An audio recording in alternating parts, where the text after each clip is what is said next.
Hello, ladies. Thank you so much for joining us today for this program. We're very excited. We're going to get started now. If you don't know me, my name is Rachel Jones, and I'm the membership manager at your national headquarters, Dumbarton House.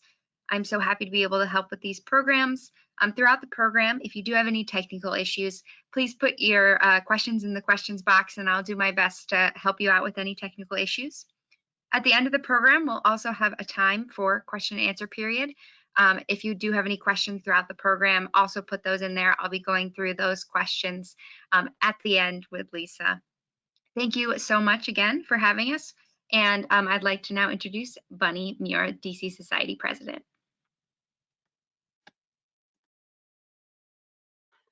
Thank you, Rachel. And we are so grateful to you this whole year for helping us with our programs. It's been a great success.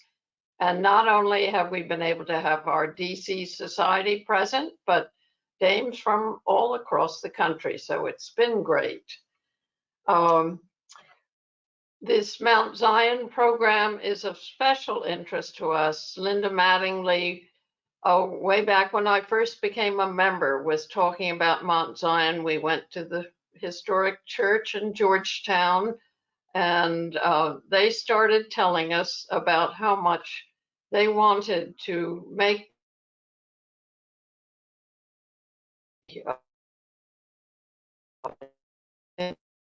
in Georgetown. And it had been in need of a great deal of work. And now we're happy to say it is really beginning to become special. And we have a historic plaque thanks to the efforts of Lisa Fager and others, the Preservation Society. So without further remarks, I'd like to introduce Sarah Beal Demarest, who is our Chair of Historical Activities and who has been very active on this in this way. Thank you. Thank you, Bunny. Thank you all for joining us tonight. Over the past year and a half, the DC Dames have been delighted to get to know and work with our speaker, Lisa Fager. Lisa is the Executive Director of the Mount Zion and Female Union Band Society Historic Memorial Park Foundation. She oversees the organization's goals to preserve, reimagine, educate the public about, and maintain care of the historic African-American Mount Zion Church and Female Union Band Society cemeteries, where thousands are buried, many of whom were enslaved. From stabilizing and beautifying the cemetery's grounds, to uncovering the important and fascinating stories of those buried at the cemeteries, to engaging with an array of nonprofits, schools, government agencies, neighborhood organizations, and volunteers, Lisa's energy, passion, and talent are impressive and inspiring. Her efforts have helped result in the cemeteries beginning to receive the broader attention and respect that they have always deserved. And this evening's news from Minneapolis is another step in our country's long journey toward racial justice. Lisa is currently featured in the Power of Preservation exhibit at Dumbarton House, which highlights 10 trailblazing women working in the preservation field today.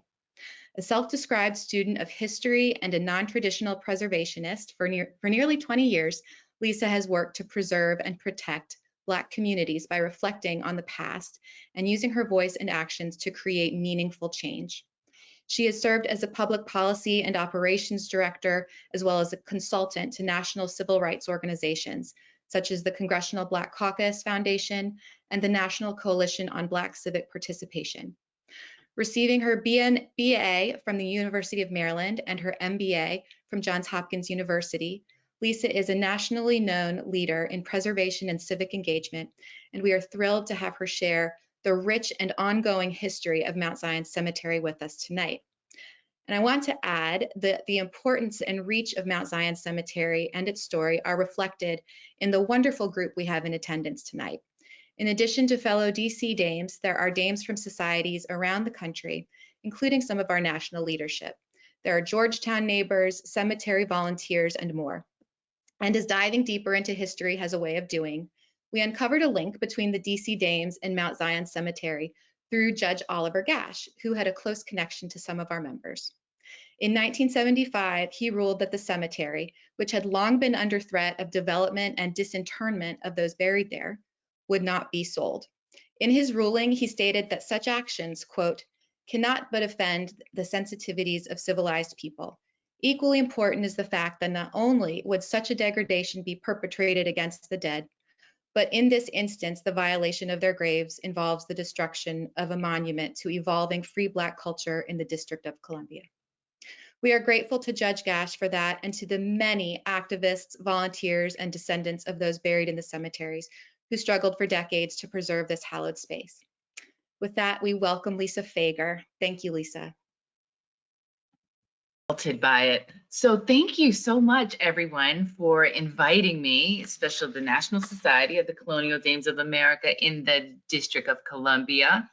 And you should have seen in that video some familiar backgrounds because we have presentations and we've used the space at Dumbarton House plenty of times. We are definitely friends. And I'm so glad that, you know, as soon as I started, I only began this position in January of 2019.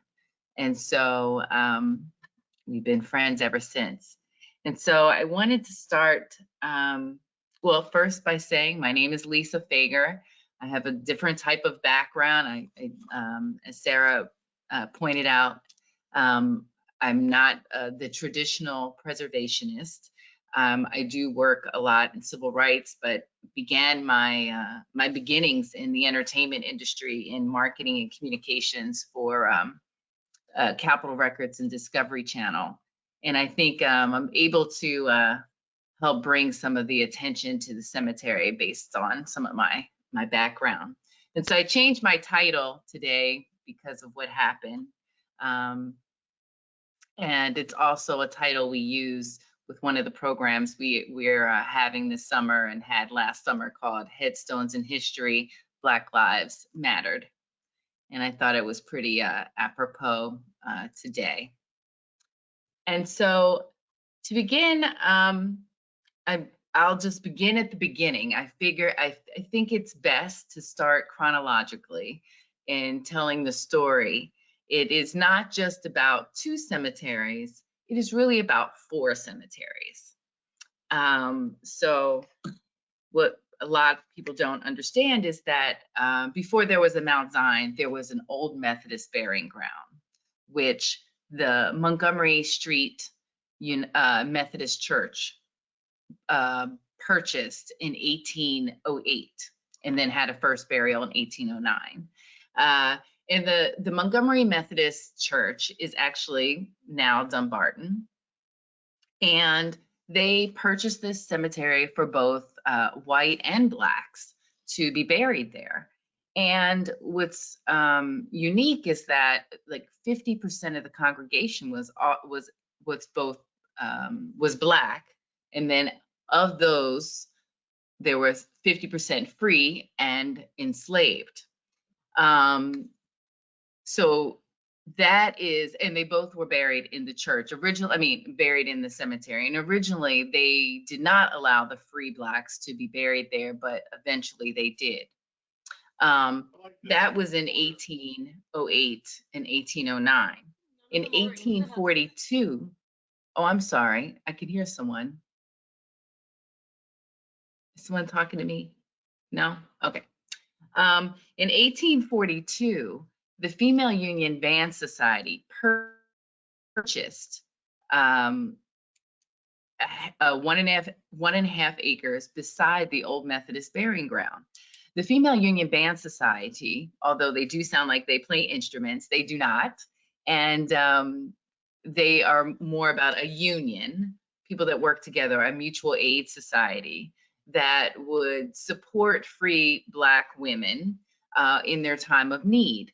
If you were ill, they would provide you with $2 a week, or you weren't working. It's kind of like an insurance, and also $20 for burial services or expenses.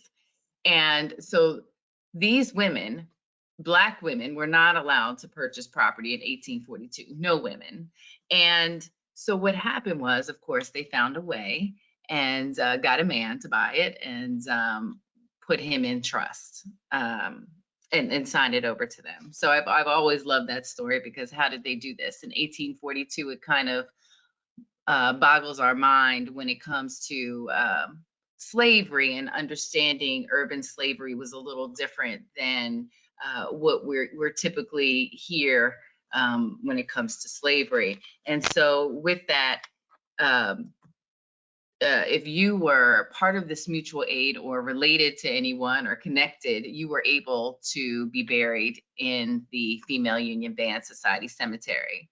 The cemeteries themselves, they're two separate cemeteries. So right now we're in 1842. We have one half is the Old Methodist Burying Ground, and the other half is the Female Union Band Society. They're roughly the same, about 1.5 acres each, and there's no visible lines to them. So in 1849, another cemetery appears, and that cemetery is Oak Hill.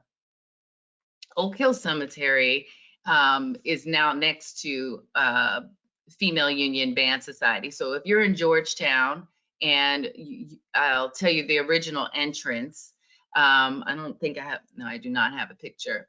The original entrance is the two townhouses right across from the yellow one. That was the original entrance. And it kind of makes a halfway kind of imaginary line. And the west side is the Female Union Band side, and the east is Mount Zion, or at this point, Old Methodist Burying Ground. Oh, here we go. So here we are, the Old Methodist Burying Ground and the Female Union Band Society side of the cemetery. In and see, I'm not used to doing these presentations. Here's my Female Union Band, which was established in 1832. In 1816, the Mount Zion, or 100 members of the Dumbarton Methodist Church, decided that they no longer wanted to be relegated to the balcony and wanted to be, more participatory in church, and asked to have a Black congregation. And it happened in 1816. And they were allowed to leave Dumbarton, when they still used the cemetery. But they realized, the Dumbarton United Methodist Church realized that they weren't really using the cemetery anymore. And they started also disinterring some of their relatives and reinterring them in Oak Hill. So then in 1879, they decided to lease the property for 99 years to Mount Zion United Methodist Church. Later to find out that they actually, after 99 years, did not sign it over, but did sign it over in 2017. So the church now owns the Mount Zion side of the cemetery. And this is Oak Hill. Oak Hill was started, and I'm sure many of you already know this, by William Corcoran, and also had help with an act of Congress in 1849. In the 19th century, so after Dumbarton leased the Old Methodist Burying Ground to the Mount Zion Church, they saw great days. This is a great time. People gathered at the cemetery. They had Decoration Day, which was Memorial Day. That usually happened after the Civil War. We have many Civil War veterans. If you go to the cemetery, you'll see there are individual plots where you'll see little the families. There's a mix of markers. They're made out of different types of stone. There's so many things that you can tell just by looking at the stones. And we had a workshop earlier this year with John Appel, who is a master at masonry and cemeteries, and was doing a tour of 48 cemeteries in 48 days. And he did not have the District of Columbia, of course, since we're not a state yet. But Patrick Tisdale, who is like the superhero of all project volunteers, he contacted John Appel, and John Appel added DC to the list. And so it was 48 states in the district. And we learned so much about, the artifacts and what they were made of. And you tell so much more about the people just by what they purchased. And so one of the other significant things about the Mount Zion and Female Union Band Society is this burial vault. This is a picture that was taken in 2008. And this is now. So if you see all the erosion that has happened, we had to put some steps in so people wouldn't fall. But it is quite amazing how much erosion has happened in just a decade, and considering how much land we've probably lost in a century, And so it has been documented by William Still and those at the church in their documents that people fleeing slavery would hide here, and a number of churches would utilize this to help those who were seeking freedom as going north. And so it also has been assessed by the Park Service and others. And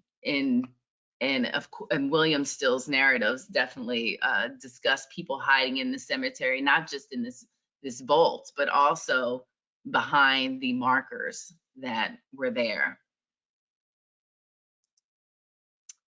One of the last people to be buried was Mary Logan. Her husband was Franklin Jennings. She was Mary Logan Jennings. Her mother was Mary Jennings Logan. There are two different people that have very similar names.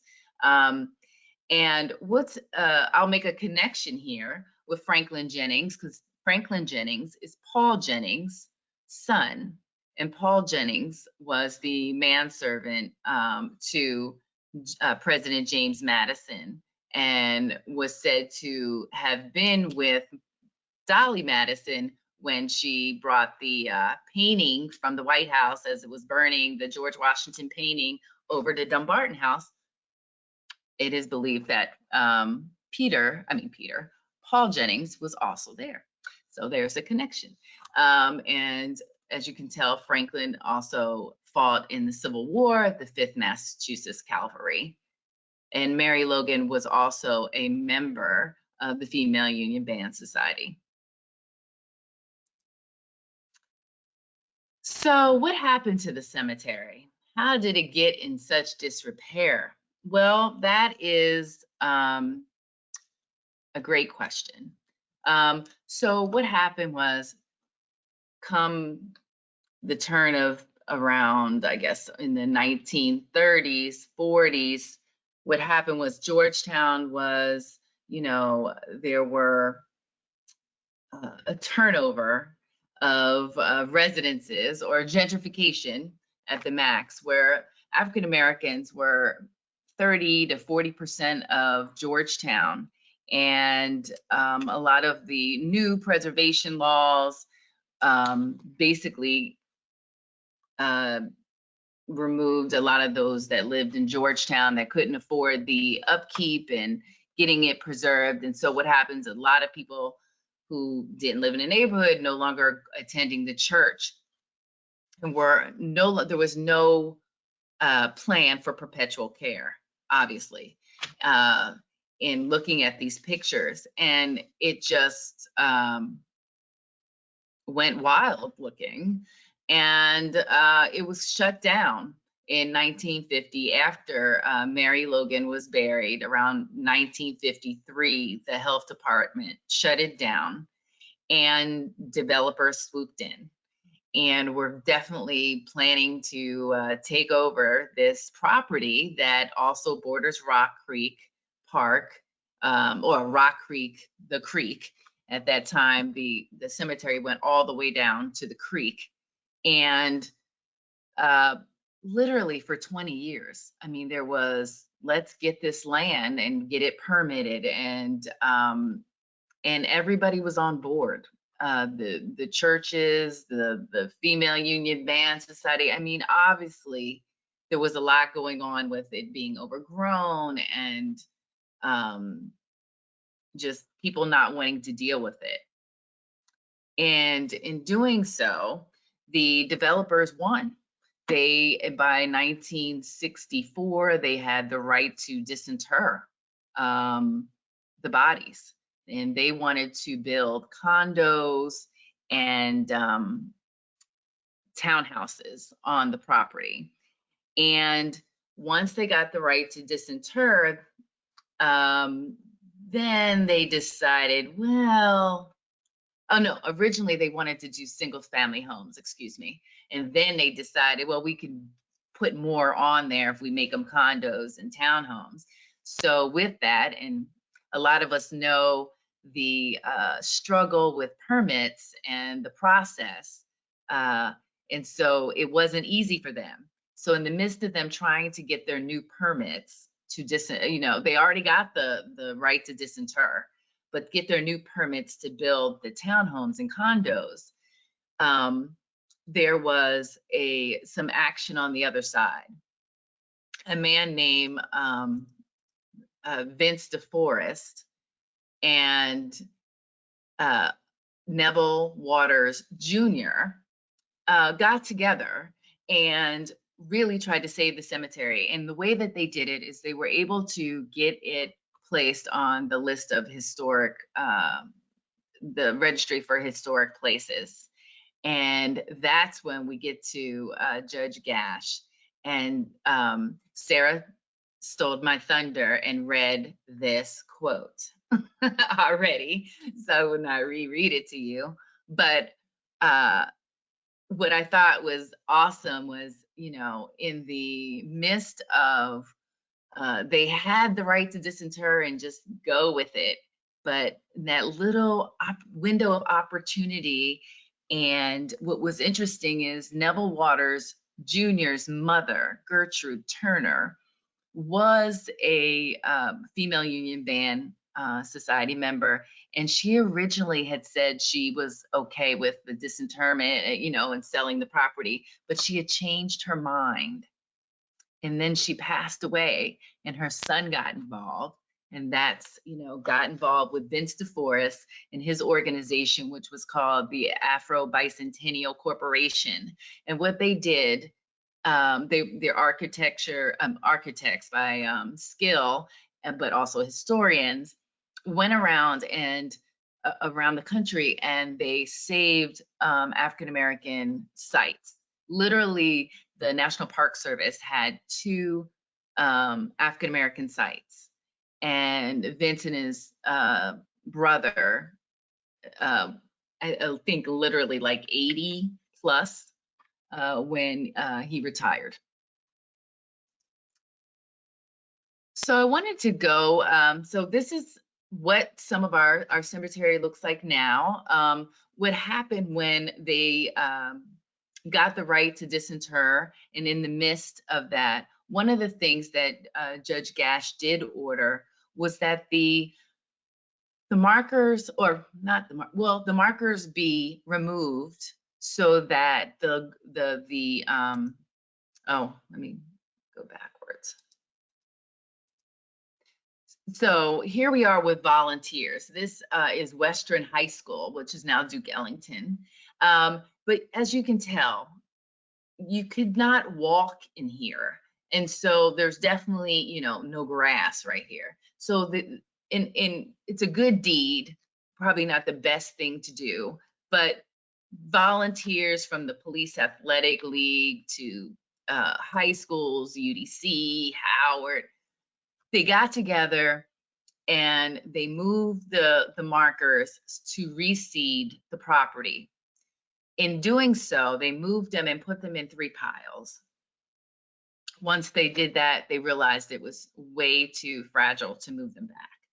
And so they stayed in those 3 piles. And what people are now, always come and go, oh, it looks so bad, but look at this.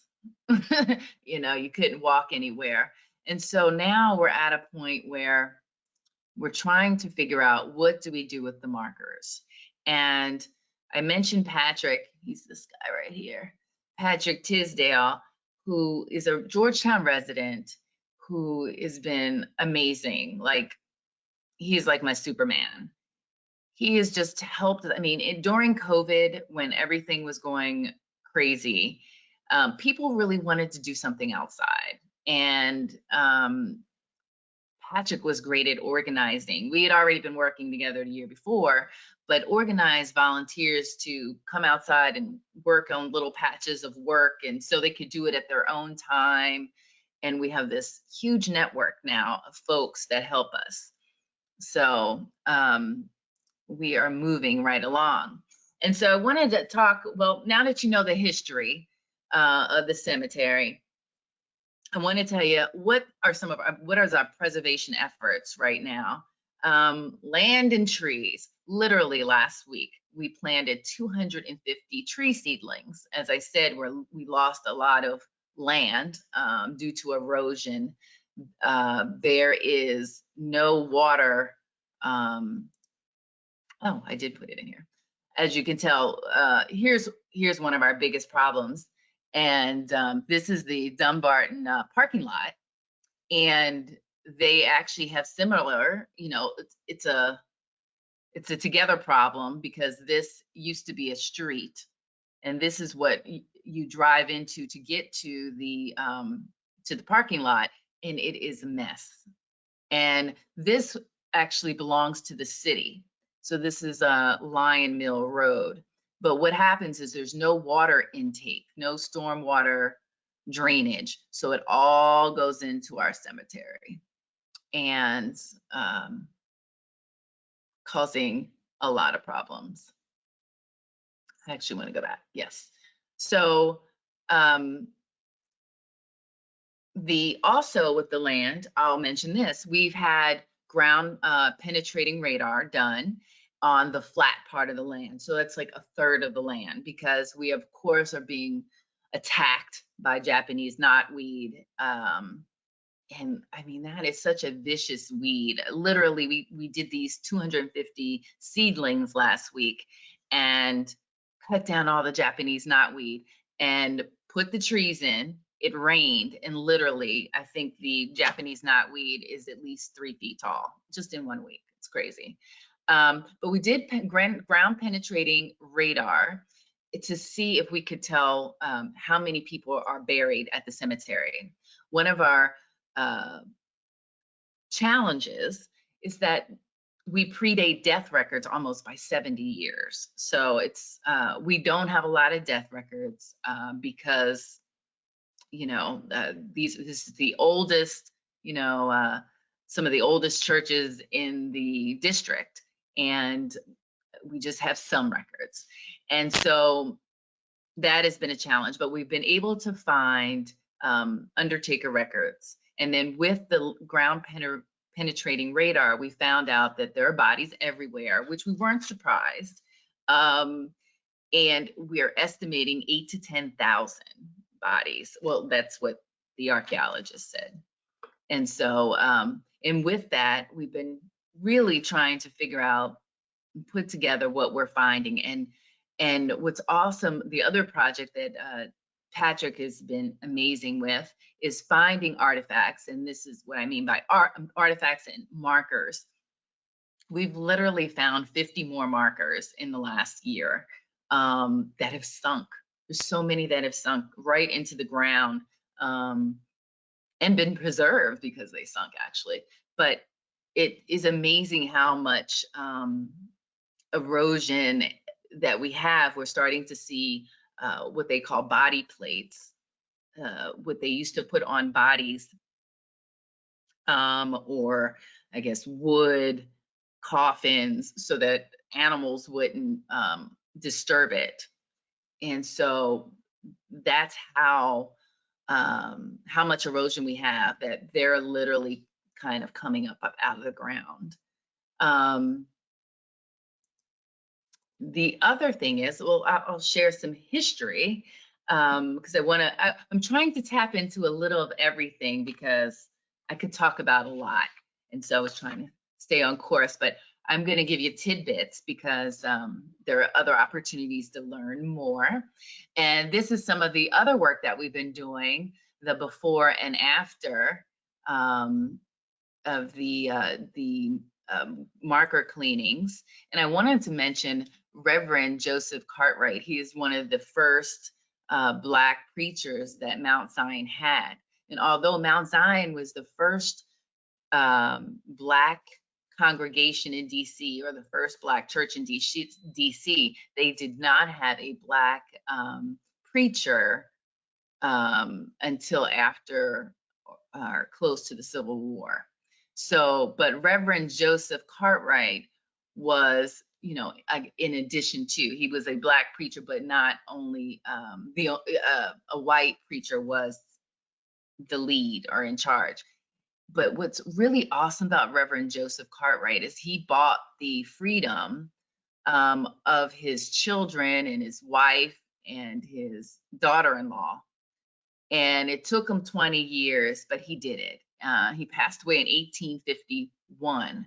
Now, we could not find his marker because it's not really legible when it's just laying on the ground. And literally, we passed it for, well, Patrick and I were working there for like 2 years until it snowed and filled in the words. And there's Reverend Cartwright. We were wondering where he was, since he's pretty prominent in some of the Mount Zion history. And then his son here, one of the children that he made sure he bought their freedom. He bought all of his children's freedom. Just took him a while. He was an odd fellow with the 3 chains there. Also, Nanny, you might have seen her. She's becoming a local celebrity. She was in the Sunday paper on Sunday.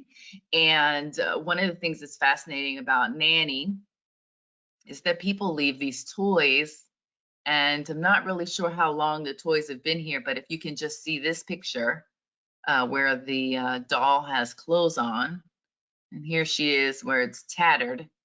It's been a while. And someone leaves her birthday card every year. And as you can tell, her birthday is soon, May 26th, and she died a week before her birthday. So I guess technically she was 7 years old. So we don't have a lot of information on her. Apparently Nanny's a very popular name. We have several Nannies in the cemetery, but people are drawn to her, and I'm always just amazed that no animal or person has ever disturbed this. I looked up how long these toys have been there, and I found a picture online dating back 11 years. So it could be more than that, but that's how far. You might see somebody in this picture you might know. But these are some of the programs that we've had, and I'm really proud of. And you might know this background. Again, I have to say, Dumbarton has been awesome. Karen has always been, there and ready and willing and giving advice. And so so these projects that we're doing with kids, we did a great project called, like I told you, Headstones in History, Black Lives Mattered. And it was a 4-week pilot program. And Garrett Lowe and Tom Duncanfield III put it together, where they studied basically Black Georgetown, utilizing the cemetery. Everybody got a name. They went and found their person. The great thing about Georgetown is that you can literally these folks have, you know, lived, worshiped, worked in Georgetown, and we can walk to all those places and really learn so much and put history in context. One of the things we found out being doing this history this past summer was that what followed the Spanish flu, you know, people were wearing masks, very similar to COVID. And then what followed that were race riots across the country, which is very similar to what we're kind of going through now, this kind of racial reckoning and having to confront things. So I thought that was very interesting. We learned a lot. We had the sign dedication during MLK Day. I'm so happy that the Colonial Dames from DC could come out and hang out with us. And oh, there's Patrick, a much better picture. So if you see Patrick, make sure you say hello. He's in the cemetery all the time. And this is John Appel. He actually did a really cool, there's a cool video of him online working at Jamestown.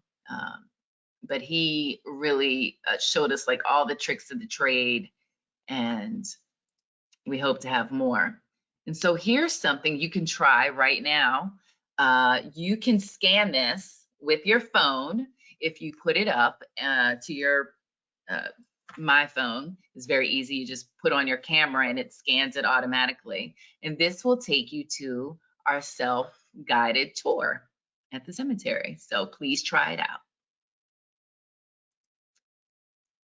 And I thought, and this is bringing me to the end of my presentation, and I thought I'd end with a Paul Laurence Dunbar poem, which is when all is done and in the oozing clay, ye lay this cast off hull of mine away. Pray not for me, for after long despair, the quiet of the grave will be a prayer.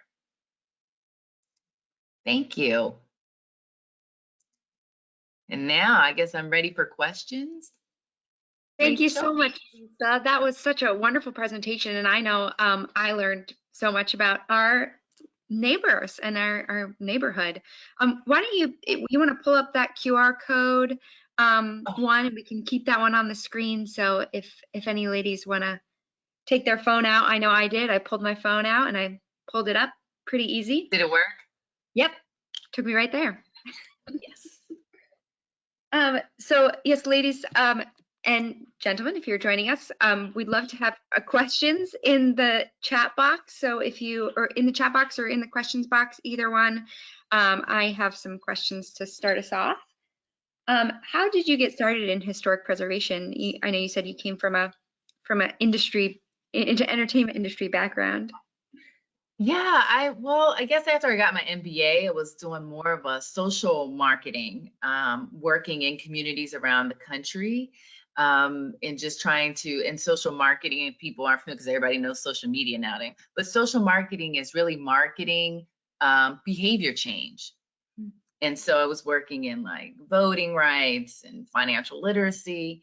And so in helping people, and then this kind of truth telling that I like, you know, and misinformation, it really and then working in civil rights. I have a love of history. I have a friend who's has quite a few descendants buried in the cemetery. So that also kind of grabbed my interest. And then, you know, just putting the whole story together into context, it just kind of like gets me excited. And I'm a student all the time, so I feel like I'm always learning and ready to learn. And so Great. So my second question, and this is kind of a two-parter. We have one from Alma, and she asked, do you have an Amazon wish list for items needed? Which also kind of goes into how can we help your mission and help as neighbors? well, first of all, I want to say Dumbarton is an awesome neighbor because, you know, people work out in the cemetery and then they have to go to the bathrooms, not much to do. So thank you for all of that, or want something to drink or whatever. You've all been so helpful, but definitely we'll take any donation. COVID has not been the best for fundraising for us, oddly enough, and or makes sense. But we get great volunteers, and like right now the grass is growing. and the weeds are, you know, crazy. So volunteering, research, one of my, I could have done a whole presentation on people who are big question marks to me. Mm, And so anybody who's like just on their computer and like would love to take hold of some history, I would love to also get into the Dumbarton archives. I wanted, absolutely. Um, and who should they contact if they want to volunteer? so if you go to the website, there's a volunteer form, and like I said, Patrick, my superhero, between him and I, we respond to those. Great. So we had a question. Have you decided what to do with the headstones? Are you going to create foundations for them, clean them? What kind of? That's such a good question. So I didn't go into this, but we also hired an architect, Rodney Leon, who did the African burial ground memorial in New York City. And we actually had a big presentation at Dumbarton House and everything. And he created something like bold and imaginative, but I don't know at that time if the board and everybody was ready to move forward in that. It was very unique. Oh my goodness, my cat is sneezing behind me, sorry. But there have been a million different ideas about the stones, but right now what we're doing is trying to put them together. They are right now a lot of them are near their bases. That's what we found out. They just kind of fell over. So we've been trying to mend our markers so that we can have some honor, respect to them while we try to figure out, people like put them back where they belong. Again, records aren't the best. Some still don't have names on them anymore. So it is a constant struggle, but you know what? If you have creative ideas, please send them to me. Someone sent me, I believe, I don't know where it was from. Maybe it was from Israel, but it was an amazing thing that they did with the stones, with their markers that probably had a similar fate where they put them together and kind of made like wall. But I'm open. We're open to ideas still. Great. Is the female union band still in existence? Technically it is, but because they still own their property. So the descendants, they happen to be men. I mean, but they are not operating as an organization now. Okay. So I know you'd said there was probably 8,000 to 10,000 bodies buried in the cemetery. Are there that many gravestones or far No. fewer? We don't know it's kind of like, where are all the markers? But Right. then when we started finding them, like whole people, like on no records that we have, just, these markers so we know a lot of them, have shifted. Also, I did mention that to make Rock Creek Park, they took a chunk of the cemetery. We don't have any records of them disinterring anyone. So there's that.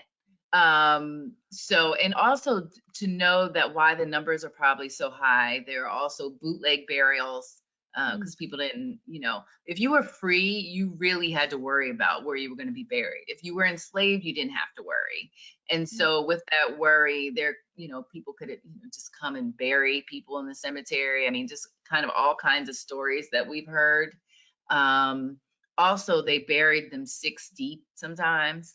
So there's, and when they did the ground penetrating radar, we found out less than 10 inches, we could hit like a vault or a coffin or whatever he was picking up. Wow. Oh, yeah.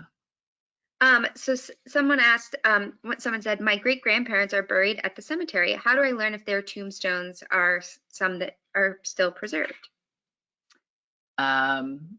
Just ask us.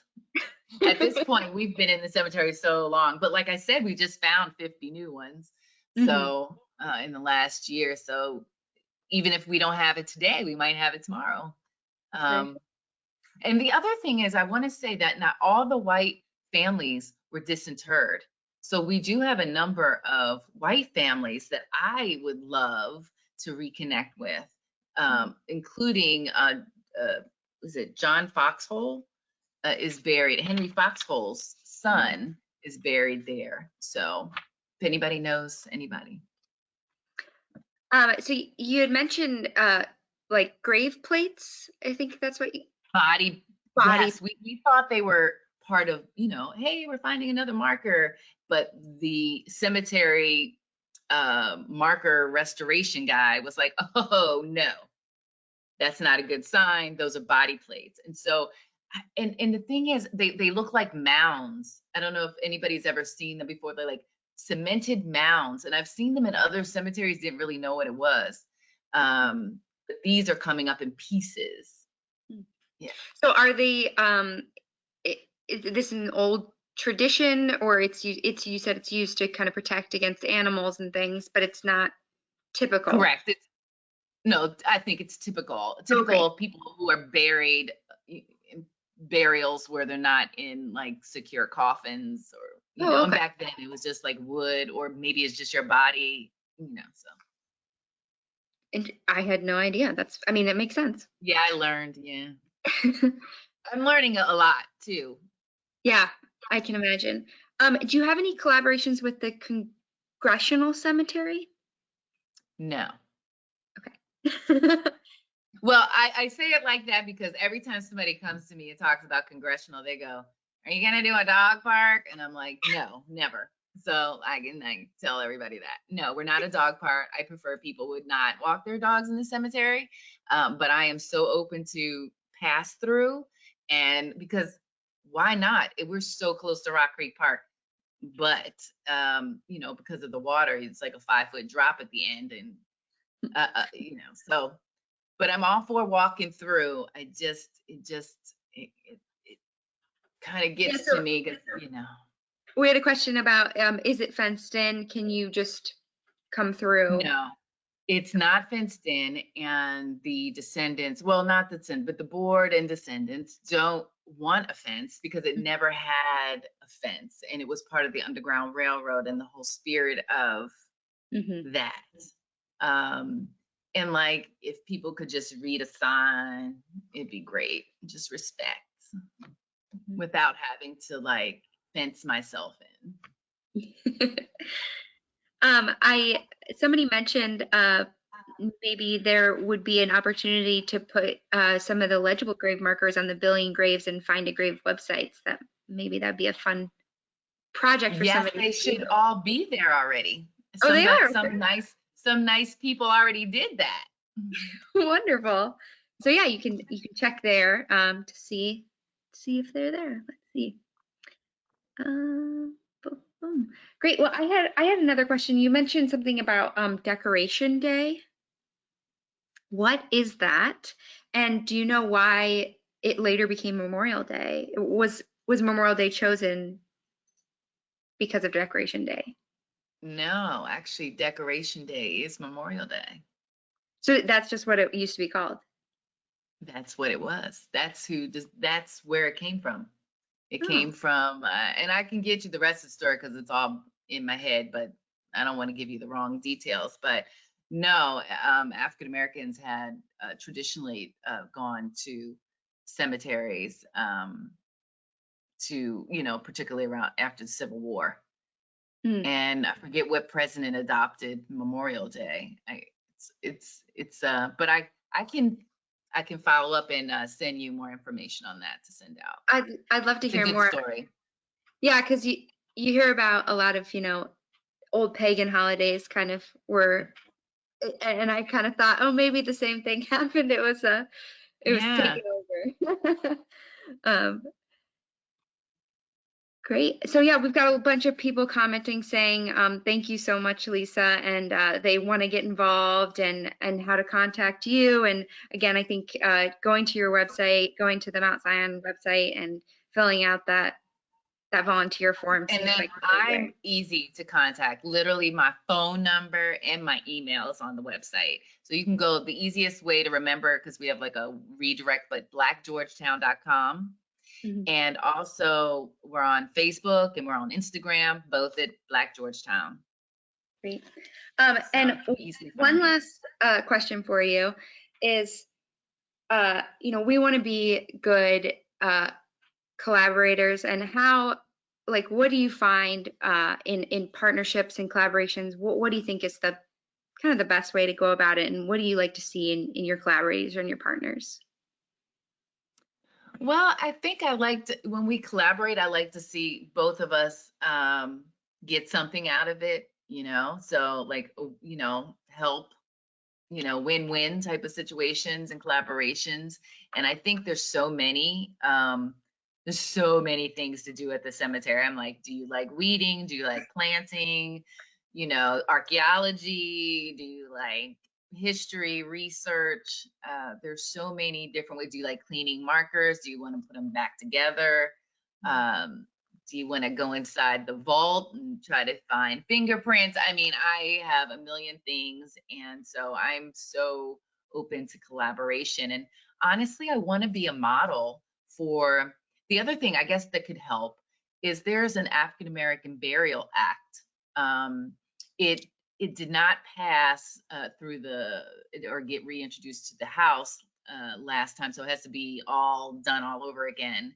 And I'm hoping that it can be more organic, and because I've been in touch with so many more African American cemeteries, that we can use this as context to history.